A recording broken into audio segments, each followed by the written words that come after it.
tomorrow night at KeyBank Center. You can get tickets at bandits.com. It's the Knighthawks and Bandits, and Ian MacKay joins us here on Sabres Live. Ian, welcome to the show. It's great to have you back. How would you describe this defending of the title so far and the nature of the league and its standings and how tight everything is? Yeah, thanks. Thanks for having me back on.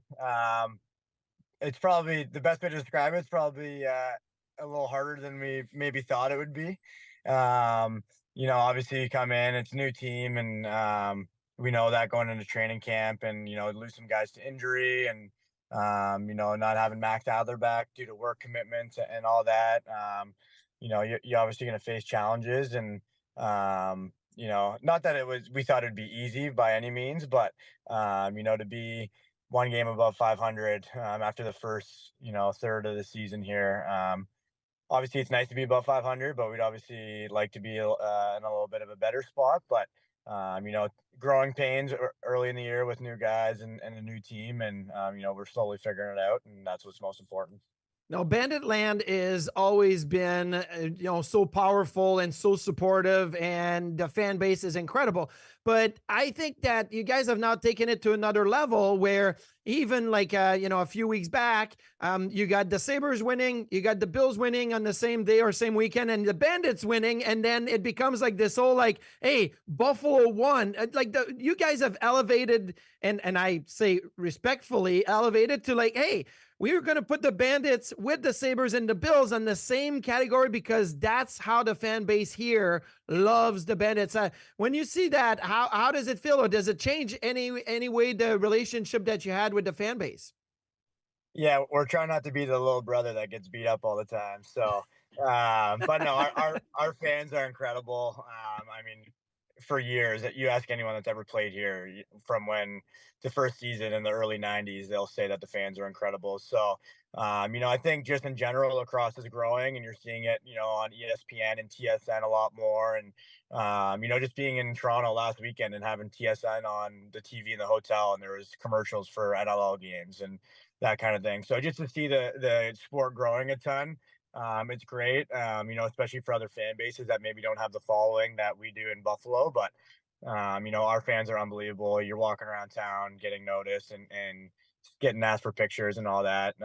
Being a young lacrosse player, I don't think if you would have asked me then, I don't think I would have believed that would happen to me when I was playing professional. But it's pretty cool to have that, and to be in the same conversation as the Sabres and Bills. It's definitely cool for sure.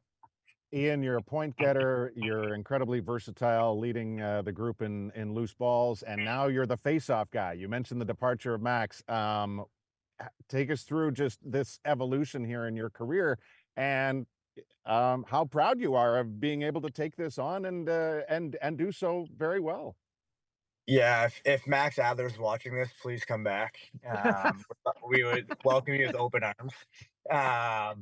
But no, it's like I said, it's kind of, I've prided myself on being a player who is willing and able to do anything coach asks, and try to do it the best of my ability. And face-off guys in this league are really good, and Max coming in is a huge help. Was a huge help to us, and losing him, obviously you can see our face-off numbers haven't been the greatest, and trying my best out there. But I also know like it's not my first job, and it's trying to have kind of like a goalie mindset of a quick memory. Like, I know I'm not going to win every face-off, so it's trying to. It's weird to say, but it's trying to lose the face-off in the best way possible to have our team succeed with kind of the hand we're dealt. So it's been interesting, going against some of the top guys, and trying to figure that out with our face-off unit.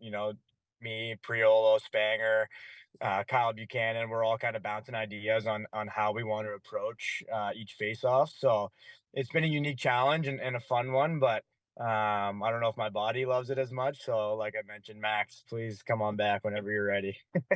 Do you have a face-off specialized stick? Like when you go, is there a different pocket? Because I know when my kid played high school lacrosse, he was the backup goalie, and I had no idea what he was doing. It was field lacrosse, it was different, but I know that their guy that was the face-off specialist had a special stick for that. Do you have to go to a special stick just for that?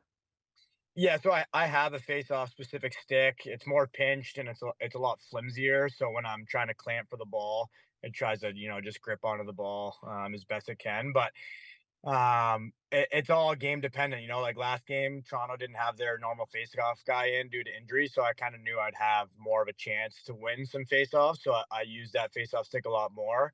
But against Rochester, I'll probably go in with my face-off stick just to challenge the guy and kind of see where he's at.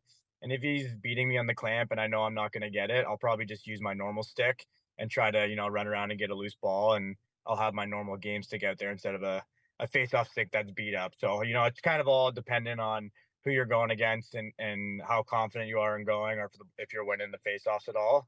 And I usually take the first quarter or the first 5 or 6 face-offs to kind of figure that out. Yeah. Do you ever still get surprised or have wow moments when you and your teammates create some of the highlight reel goals that you create? Because the offense seems to be going pretty well here. I know you mentioned the record, but the depth in offense is seemingly alive and well. I caught myself a couple times on the bench last game, just like jaw to the ground, like looking at Gugger or looking at JT, being like, what just happened with, Chase's goal, the swim and the behind the back, or I don't get me wrong, that was an incredible goal, but I think Brandon Robinson's goal is going Oh, severely underrated. It was to pull that off in the middle of a game and just kind of instinctually, like one hand, like little teardrop, just super nice. Like it was, both those goals were incredible, but B Rob's, I was like, what just happened? Like that was ridiculous. So I'm not surprised that these guys are doing it, especially at this level. Like being in practice with them and playing offense every now and again with them, you see what they can do in practice, but to be able to pull it off in a game is a whole nother story. So it's impressive to say the least. Do you guys do video session, and do you put those on the video sometimes just to pump you guys up? Because if we had a guy, and when I played with the Sabres, Maxim Afinogenov was that guy. He would always have a crazy highlight reel goal. And then, for the next little bit here, we'd wait to see if it was going to be added to the video session just because we wanted to just like feel the energy. So do you guys have somebody that add those up sometimes on the video? Uh, we will put them in the videos. Yeah, we usually go after over all the goals.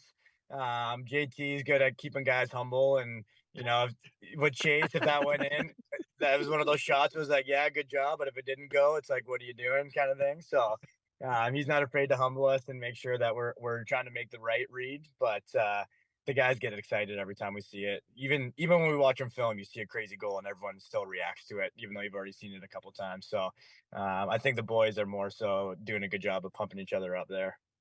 Ian, good luck in Bandit Land tomorrow. Great to catch up.